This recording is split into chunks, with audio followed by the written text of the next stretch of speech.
बसलेला आहो. भाग्याचा उदय झालेला आहे आपला. आपण घेतलेला जो पहिला श्लोक आहे, सचितानंद रूपाय विश्वप्रत्याती हेतवे तापत्रय विनाशाय दुष्टतम विनाश. हा कृष्णांच्यावर आणि हा भागवतामधला पहिला श्लोक आहे. कोणता? सचितानंद रूपाय नाही का विश्वोत्पत्तेती हेतवे तापत्रय विनाशाय. हा जो मंत्र आहे आपला, हा जो श्लोक आहे, हा भागवतातला पहिला. जे भागवत निर्माण झालं, जे शुक मुनीनं आपल्या हातून जे मधलं उदवलेलं आहे, ते इथं बसलेले शुक मुनी आणि या साईडला बसलेले परीक्षित राजा, असा हे भागवत इथं प्रथम निर्माण झालं. निर्माण झालं केव्हा, कोणी केलं, का केलं, याचं कारण काय आहे आणि ते केलं तर काय होतं, हे सर्व वयांच्या आपण जे प्रश्न आहेत आपले त्यांचे उत्तर तुम्हाला इथे मिळेल. भगवंत निजधामाला जाण्याच्या गेल्यानंतर 30 वर्षानं हे भागवत इथं झालं. किती? 30 वर्षानं भगवंत निजधामाला गेले.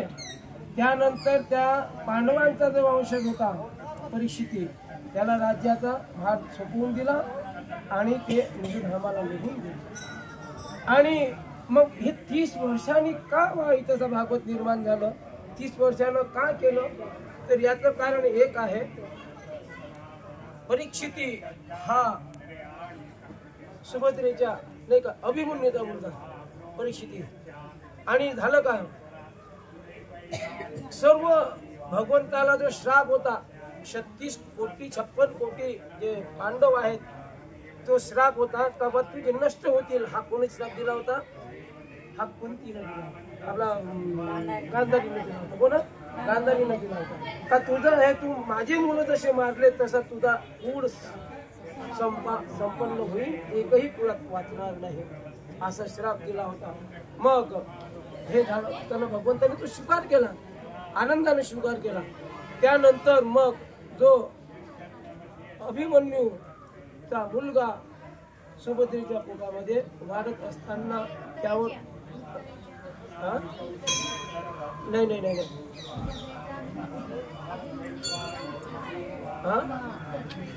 नाही नाही सुभद्रेच्या पोटामध्ये ज्यावेळेस ब्रह्मास्त्र सोडलं होतं आणि ते ब्रह्मास्त्र सोडल्यानंतर याचं रक्षण जे केलं, कोण? भगवंताने रक्षण केलं आतमध्ये जाऊन रुद्रामध्ये. तर ब्रह्मास्त्र, मग आता इथं प्रश्न निर्माण होते, ब्रह्मास्त्र सोडल्यानंतर जर समजा म्हणाचं तो तसा करू शकला नसता का, ब्रह्मास्त्र अडू शकला नसता का? पण तो आतमध्ये का गेला? आतमध्ये याच्यासाठी गेला का त्याची जे संरक्षण तुला सतत मी दिसलं पाहिजे. दिसल्यानंतर तू इथं आल्यानंतर तुझ्या डोळ्यानं दुसरं काही दिसलं नाही पाहिजे, फक्त भगवंताचा रूपामध्ये तू विलीन झाला पाहिजे. म्हणून भगवंत तिथं जाऊन रक्षण केलं. त्यांचा जन्म झाल्यानंतर परीक्षितीचा, तर मग तो इकडे तिकडे बघत होता, माझ्या वास्तव्याला असलेला कुठे गेला, इकडे तिकडे बघत होता. विष्णुराज त्यांचं नाव होतं, नाव ठेवण्यात आलं. परंतु इकडे तिकडे बघत असताना परीक्षण करत होता, जे माझ्या जवळ होते आतापर्यंत ते कुठं गेले, काय गेले, ते परीक्षण. म्हणून त्या परीक्षण करता करता त्यांचं नाव त्यांचं काय ठेवलं? परीक्षित. काय ठेवलं? परीक्षित. विष्णुराज होते त्यांचं नाव, ते परीक्षित. मग परीक्षित त्याला सोपवून गेलं. ह्या पांडवांनी स्वर्गारोहण केलं आणि सर्व भार घेऊन दिला. यामध्ये हाही प्रश्न आहे का ज्यावेळेस तेव्हापासून टोप कधी दिसला नाही तुमच्या, म्हणजे जो राजाला टोप असतो तो कधीही कोणाच्या याच्यामध्ये दिसला नाही तेव्हापासून. जेव्हा परीक्षित राजा त्याला श्राप भेटलं त्याच्या नंतरची गोष्ट आहे ती. आणि झाल्यानंतर गेल्यानंतर सर्व त्यांच्यावर सोपवल्यानंतर चांगला दिग्विजय अशा प्रकारे राज्य करत असताना तर एक कलीनं तिथंसा पदार्पण केलं. कलीनं का भगवंत जोपर्यंत धर्म आहे तोपर्यंत अधर्माला मार्ग जागाच नाही. जोपर्यंत धर्म आहे तोपर्यंत अधर्माला किंचितही जागा नाही. धर्म म्हणजे कोण? धर्म म्हणजे भगवान कृष्ण. येतो धर्म तो जे हा भगवान कृष्ण जोपर्यंत होता तोपर्यंत कलीच्या बापाची दाळ शिजली नाही. भगवंत निजधामाला गेल्याबरोबर कलीनं आगमन केलं. कृपाचार्य म्हणून त्यांचे गुरु होते, म्हणजे राजगुरु आणि लगबगीनं यांना स्वप्न पडलं, कोणाला, परिस्थितीला, त्या दिवशी रात्रीला, का मला असं स्वप्न पडलं. तर त्यांनी सांगितलं, मग ते कृपाचार्याला सांगितलं का बाबा हे तू उद्याला कुठेही जाऊ नको, उद्याला संकट असेल 5 जण घेऊन जातात. असं करत असताना निघून गेल्यानंतर चांगल्या कार्यासाठी, कारण कसे कुठं जात होते कोणाला सांगितलं, पण जात कशासाठी होते, तिथं शुक मुलीचं भागवताचे ते अध्याय लिहिणं चालू होते, त्या अध्यायाचं निरूपण करत होते ते ऐकण्यासाठी तिथं शुक मुली जाणार होते. हे सांगितलं नाही कोणाला, पण निघत असताना 5 जण सोबत घेऊन गेले. 5 जण सोबत घेऊन गेल्यानंतर कधीनं हेच राहिलं, आणि त्या दिवसाला कधीही न टोप घालता तो सुवर्ण टोप, रत्नगिरी टोप जो होता कोणाचा, तो होता जरासंघाचा. जरासंघ हा एक राक्षसी प्रवृत्तीचा मनुष्य होता, राजा होता. तर त्या राजाला जिंकून समजा तो टोप आणला होता आणि त्याच्यात टाकला. तोच टोप त्यांनी घेतला आणि परिधान केला. म्हणून तेव्हापासून कोणाचाही परिधान म्हणजे हे शिरस्त्र आहे, कधीही परिधान कोण करू नये, कारण त्याच्यामध्ये दोष त्याच्यात जातात. मग त्या परिस्थिती राजानं तो टोप घातला आणि निघाला. ते जे 5 जण जे होते काय, त्याच्यामध्ये काम, क्रोध, लोभ, मोह, मत, मत्सर जे होते, हे शॉर्टकट सांगतो मी तुम्हाला, तर आपल्याकडे फार जण. तर ते त्यांच्यावर मारा टाकला. पहिले काम आणि क्रोधाला पाठवल्यानंतर त्यांनी ते काम क्रोधांनी काय केलं माहिती आहे का, दोघांमध्ये भांडून गेले. दोघांचा मृत्यू झाला. राहिले 3 जण, 5 जण पाठवले. तर त्यापैकी एक गुण काम, लोभ आणि मत्सर, जिथं सुवर्णाची पेटी होती त्यांना लोभ चढला आणि त्या लोभामध्ये दोघांचा मृत्यू झाला, म्हणजे 4 गेले एकऱ्याला. आणि त्यालाही सुद्धा तो संपवून टाकला. म्हणजे तो एकटाच राजा राहिला. एकटा राजा राहिल्यानंतर राजासोबत मागं गेला. राजाला लागली ताण, घोड्यालाही ताण लागली, राजाने ताण लागली. आता काय करायचं, कुठं पाणी. तर शमीक ऋषीचा एक आश्रम घेतला. शमीक ऋषीच्या आश्रमामध्ये शमीक ऋषी ध्यानस्थ होते. त्यांना हे राजा, हे मुनी असं करता आवाज दिले, परंतु ध्यानस्थ असलेले शमीक मुनी तिथे उठले नाही. राजाला राग आला का, त्यावेळेस राजाच्या सुवर्णामध्ये कली धसून होता. कलीनं त्याच्या अगोदर त्या राजाला 5 स्थळ मागितले होते. कोणते स्थळ? 5. कोणते स्थळ मागितले होते? चोरी, व्यभिचार आणि व्यभिचार नंतर अजून एक कोणतं मागितलेलं आहे, हा जिथं समजा अराजकता आहे. आणि एक जे शेवटचं जे स्थान आहे, त्यांनी सांगितलं मला 4 ते दिले, पण 1 स्थान देशील तर फार चांगलं होईल. असं राजा सात्विक होता. राजाला असं वाटलं 1 स्थान दिलं तर काय फरक पडतंय.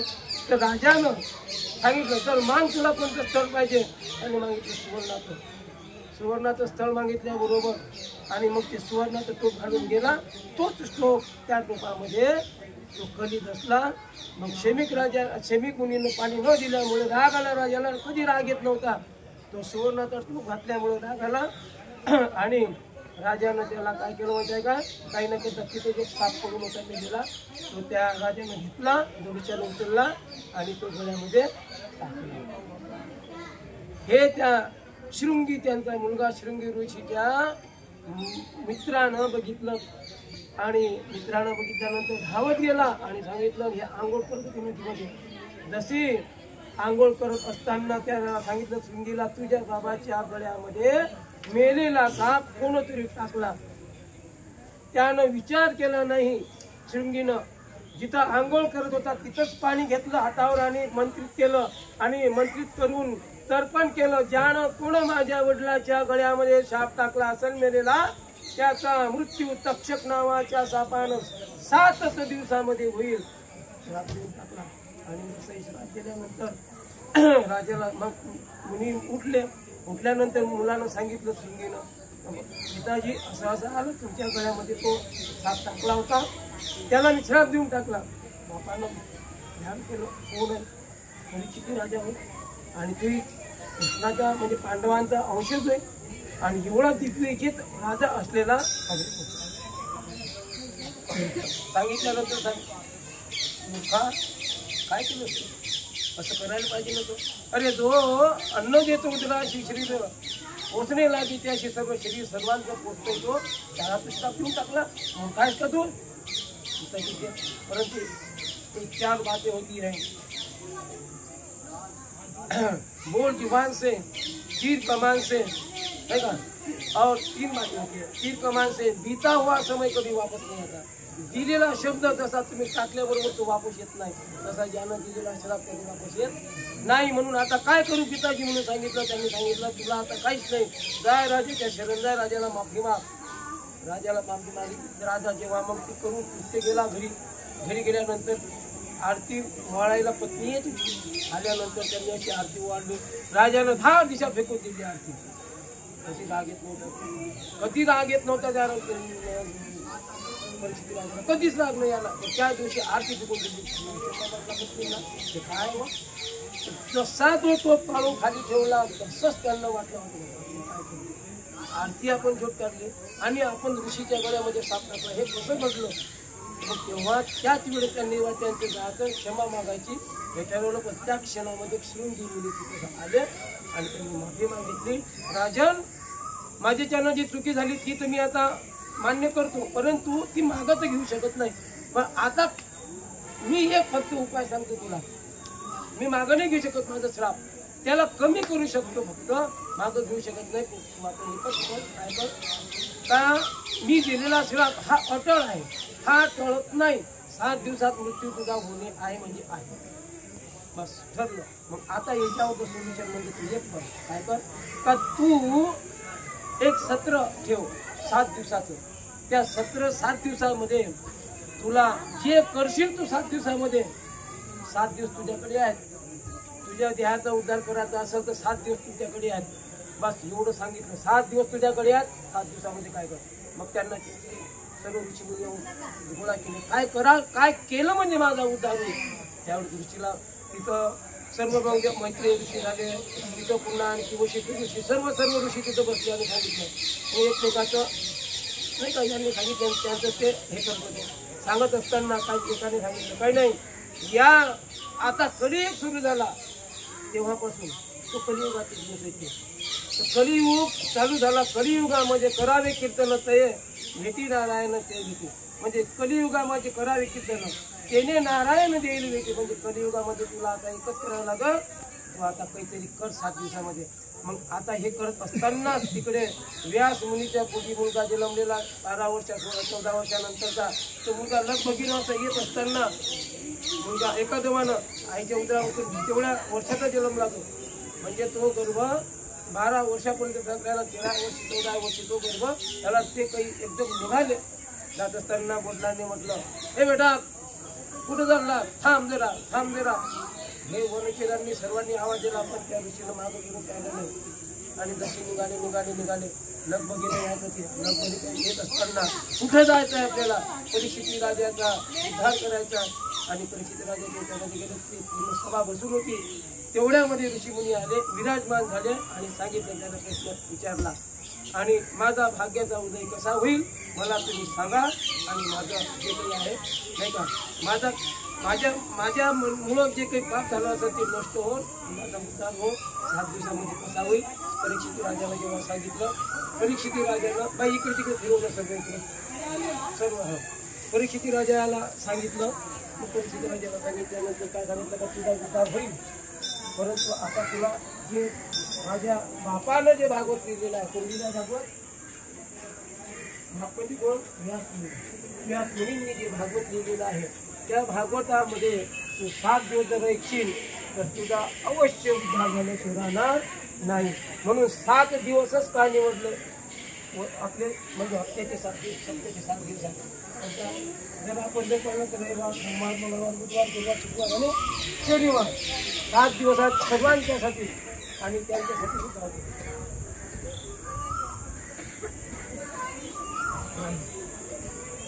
7 दिवसामध्ये करून घे काय करायचं। चालू झालं पहिल्या दिवसाला जे सांगायचं ते सांगितलं, दुसरा दिवस उद्या, तिसरा दिवस, परंतु तक्षक नावाचा जो 7 होता तो मुलगा काही मित्र होता आणि त्यांनी सांगितलं की आता मला जायला लागतो। त्यांच्या मुलानं म्हणजे सर्पाचं जे यज्ञ केलं होतं, जन्मजय हा परीक्षित राजाचा मुलगा आहे। माझ्या बापाला तक्षक नावाचा साप दंत करणार आहे ना, मी एकही साप ठेवला नाही तर काय नसणार आहे, सर्व सर्पसत्र केलं जन्मजयानं, मग काही नाही कृपाच्या आधी त्याच्यामध्ये आहुती द्यायची, सर्व जगातले सर्प आहेत सर्व त्या आहुती नष्ट व्हायचे. मग इंद्राचं आसन हलू लागलं, कारण त्याला तो वेळा होता लक्ष. आता इंद्राच्या सहित येणार होतं, मग तो इंद्रात मग त्याने सांगितलं कृपाचार्याच्या आहुत्या चालू होत्या. ते आसन हलवायला लागलं इंद्राला. आता भीती लागली का आपण सुद्धा त्याच्यामध्ये आता स्वा होणार आहोत. तर त्याच वेळेस मग ब्रह्माजीला कळलं. ब्रह्माजी आले, ब्रह्माजीला सांगितलं जन्मजयाला, हे जन्मजया तुझी चुकी आहे, त्यालाही ठरवलं हे करू नको. मी जे बली जे ज्याचा समजा काही त्याच्यामध्ये दोष नाही, ते त्याच्यामध्ये निरपराध म्हणून राहिले, हे काय होय बंद कर म्हणून तेव्हापासून ते बंद केलं सत्र. आणि मग तो आला तिथून इंद्राच्या येणा देऊन होता. आल्यानंतर याला चांगले खूप मोठी संरक्षण होतं, पण तो आला कशामध्ये आला असा मुलाची आरती मिळाली त्याच वेळेस. आणि आरतीच्या याच्यामध्ये खूप होतं, त्याच्यामध्ये लहानशी बारीक कोणी दिसत नव्हती कोणाला. त्या फुलामध्ये जसं तिथं ठेवलं तसं तिथं मोठा महाकाय तिथे जो तक्षक आहे निर्माण झाला. आणि त्यानं बिलकुल जसा बसून आहे अशा प्रकारचे त्यांनी. पण त्याच्या अगोदरच त्या परीक्षिती राजाचा देह जो आहे फक्त होता, त्यातला जो प्राण होता तेव्हाच निघून गेला होता. तेव्हाचा निघून म्हणजे तो उद्धार होऊन गेला होता. फक्त त्याचं शरीर बाकी होतं, त्यांनी ते शरीर घेतलं आणि अशा प्रकारचं ते त्यातून उद्धार झाला.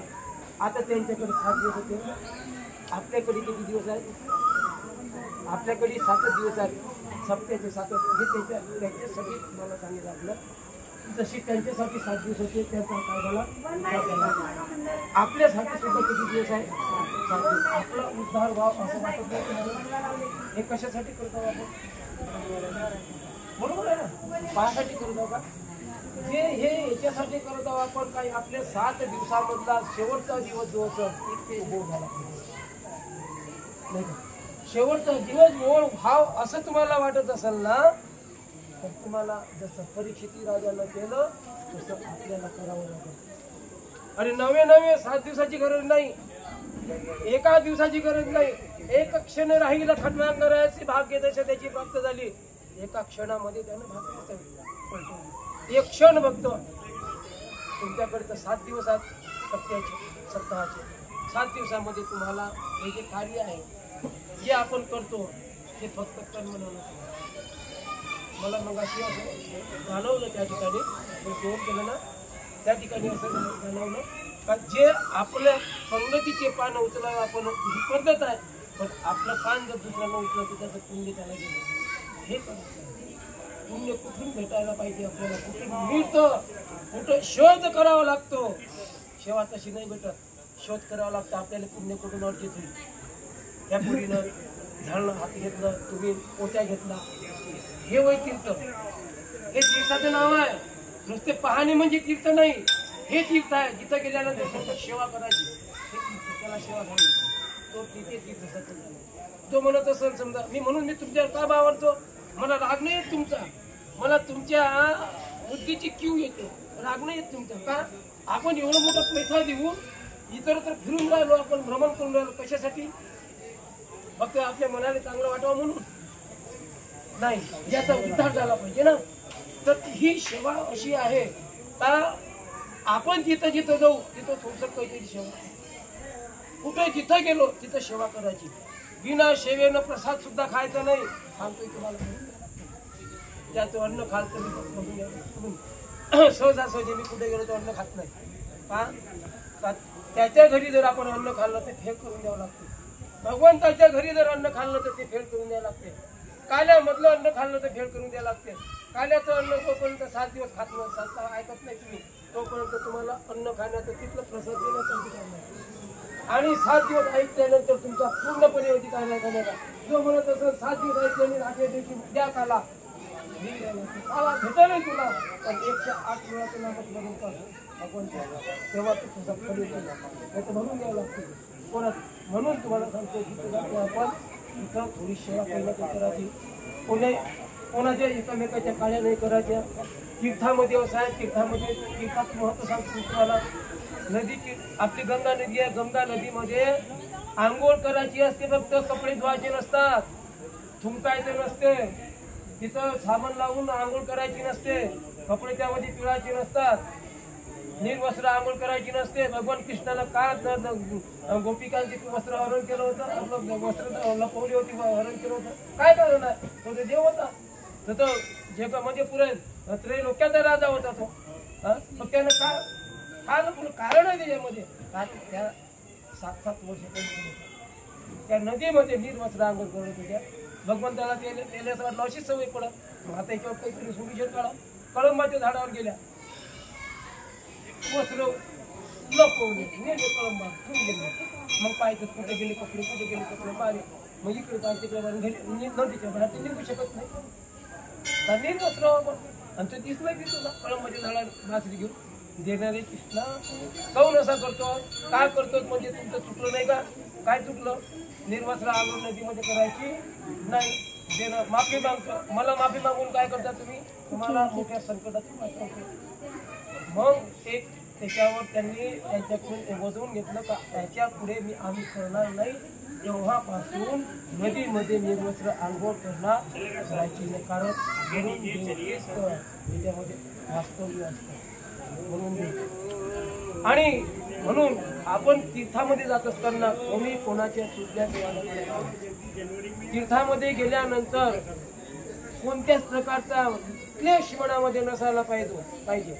नाहीतर मग आपण गेलो, आम्ही तीर्थाचं भक्त तीर्थ केले कुठे गेली नाही, ते केले पंढरी तीर्थ तर कोटीवरी देखली तुम्ही, सर्व केलं तुम्ही, पण हे अंतरी पंढरी तुम्ही जर बघितली तर काय तथा किम काय सत्य आहे, काय तथ्य आहे, काय तथ्य आहे काय याच्यामध्ये? आता शिवजीला प्रश्न विचारला पार्वतीने. पार्वती माता म्हणतात, स्वामी हे लोक तीर्थामध्ये फिरतात, हे फिरून राहिले तीर्थामध्ये, पण यांना कळत नाही काय तर स्वतःमध्ये तीर्थ म्हणजे जे खरं तीर्थ आहे त्याचा बोधले घेऊन राहिले, पहाड तीर्थाचं भ्रमण करत आहे. कोणतं? हा प्रश्न विचारला, संस्कृतमध्ये विचारला. त्याचं काय म्हणतात? आणि भगवंतांनी त्यावर उत्तर दिलं. त्यांनी प्रश्न विचारला, त्यावर उत्तर दिलं त्यांनी. पार्वती माता म्हणते, इदम तीर्थ ब्राह्मण तामसा जना.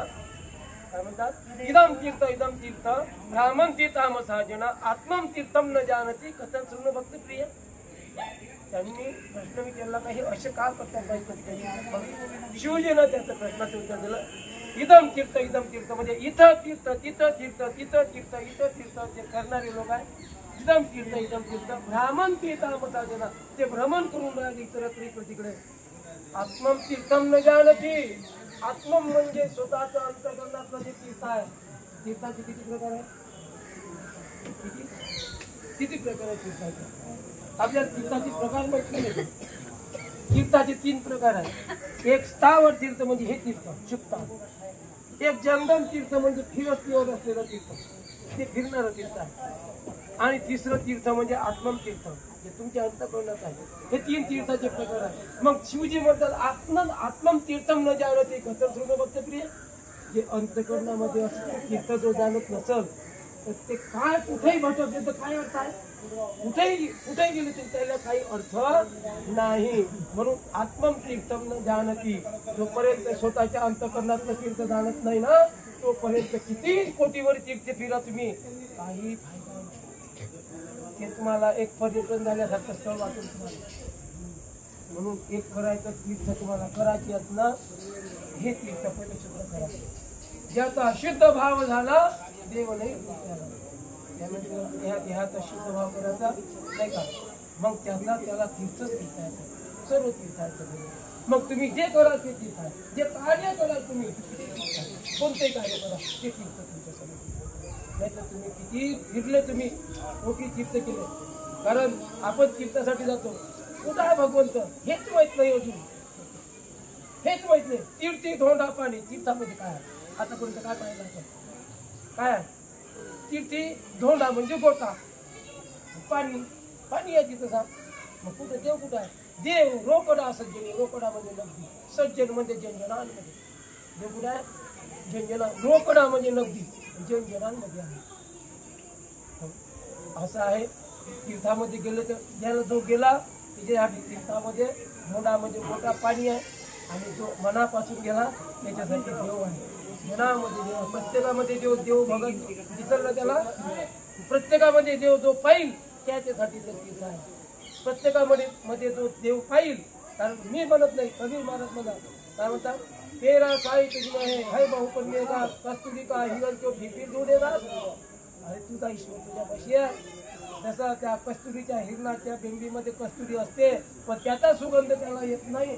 तो इतर त्या घासामध्ये गवतामध्ये सुगंध बघतोय, त्याच्यातून त्याची बिंबी कस्तुरी त्याला दिसत नाही. तसाच आपला देव आपल्यामधला दिसत नाही. आपण इतर फिरायसाठी दुसरं म्हटलं आहे, त्याच्यावरचं प्रमाण दिलेलं आहे पुन्हा एक, तीळ माही तेल है, हाय चकमक में आग, तेरा साई तुझे है, जाग सके तुझा. तिळामध्ये तेल आहे काय, पण दिसते का, कधी दिसत बिलकुल. जोपर्यंत क्रिया केली जोपर्यंत म्हणजे क्रिया करणे, जोपर्यंत क्रिया करत नाही तोपर्यंत तेल दिसणार नाही. तीळ माही तेल आहे ना, दिसते का, कसं है चकमक में आग. चकमक बघितली का तुम्ही, एक गारगोटी असते आणि एक ठोकळा असतो लोखंडाचा, त्याच्यावर असं मारा तुम्ही, त्याच्यामध्ये आग निघते ना, आहे ना, निघते ना. है चकमक में आग, तेरा तसा चकमक दिसते का त्याच्यामध्ये, गलग गलग करा, तोपर्यंत घासू नका त्याला, तोपर्यंत आग दिसणार, पण घासल्यानंतर आग दिसेल. तसं तेरा साई तुझमें है, तेरा ईश्वर राजा तेरे पास है. जोपर्यंत घासत नाही तुम्ही तोपर्यंत देव तुम्हाला दिसणार. कसं आहे ते, आता तुमचं भाग्य आहे बघा, वगैरे सांगत अंतकरण म्हणून येते. या ठिकाणी जे पहिलं भागवत झालं आपलं, त्या भागवताच्या ठिकाणी तुम्ही सर्वजण काय जिथं प्रत्यक्षदर्शी आहे, हे स्थान होते, इथे बसले. इथं या स्थळाला या ठिकाणी त्यांचं आसन होतं पूर्व दिशेला, आणि या दिशेला ते पंचित राजा, बाकीचे ऐकणारे पूर्ण गंगाच्या लोक इथं सांगत. त्या ठिकाणी तुमचा योग बसायला का, या ठिकाणी तुम्ही आले पहा, योग आलेला आहे. या ठिकाणी येऊन तुम्ही का होईना 10 मिनिटाचा 20 मिनिटाचा जे काही समजा एक भागवत, हे भागवत आपण ऐकलं, तुम्ही श्रवण केलं, मी सांगितलं, आणि त्यावरचं जे काही आणि मोजकट सांगितलं आणि शॉर्टकट सांगितलं, ते जे तुम्ही घेतलं ना, खरं जर तुम्हाला तीर्थ घडवायचं असेल तर खरोखर अंतःकरणातून मी सांगतो तुम्हाला, का तुम्ही नुसतं पैसे दिले म्हणजे आपलं तीर्थ होते असं नाही. पैसा सर्वच नाही आहे. तीर्थ घडून घ्यायचं असेल तर अंतःकरण शुद्ध करा, अंतःकरण शुद्ध करा. पदोपदी तुमच्यासाठी तीर्थ आहे, पदोपदी तीर्थ आहे, कुठं जायची गरज नाही. मग तुम्ही जिथं जाल ते तीर्थमध्ये संत तसेच आहे. संताचं जिथं चरण पडलं ते तीर्थ झालं. छोटी गोष्ट आहे का मावल्या, तीर्थात जिथं संतांचं चरण पडलं ते तीर्थ झालं ना. काय कुठं जिथं संतांचं पाऊल पडलं तिथं. म्हणून संत हे एक तीर्थाचे ठिकाण आहे. एक तीर्थ जायचे त्याला जंगम तीर्थ म्हणतात. तीर्थ सांगितलं नाही, संत म्हणजे जंगम तीर्थ. ते तिथं जातात, जिथं जातात जिथं जातात ते तीर्थ बनवतात संत. त्याला ते तीर्थ संत जिथं जातात ते तीर्थ बनतंय. आपण या तीर्थामध्ये आलो, याचा लाभ घेतला तुम्ही. आणि मला तरी असं वाटते का मला वाटते मी याच्यासाठी मी तुम्हाला शपथ घेऊन सांगतो का आमचं अंतकरण याच्यासाठी समजा कोमल होतं का जळत हे जगणं देखवे डोळा म्हणून एक कळवळ आहे. तसं तुमचा कळवळ याच्यासाठी आपल्याला का बा तुम्ही आपण नरकात जाणार आहोत, सर्वजण याच्यातून निघाले पाहिजे आपण, आणि स्वर्गाची शिडी मी दाखवण्याचे प्रयत्न करत आहोत. त्याच्यामधून तुम्ही जर रस्ता काढला, मी तुम्हाला रस्ता दाखवतो, तुम्ही जर चाललात ना तर तुमच्यासाठी प्रयत्न आहे. नाही तर नरकाचं जन्म देण्याचं शिल्प नसतात. कोण्याच नरकाला 28 नरका देखून त्या कोणत्याच नरकाला दरवाजा नाही आहे 28. आणि स्वर्गामध्ये जाण्यासाठी ताला असतो तिथं तुमच्यासाठी, नरकाला ताला नसतो. म्हणून आपण जी झालेली सेवा जे या भागवत कृतीला गोपाल कृष्ण भगवान की जय. म्हणणं तूच म्हणलं. हरे राम राम राम हरे हरे, हरे राम राम राम हरे हरे, हरे राम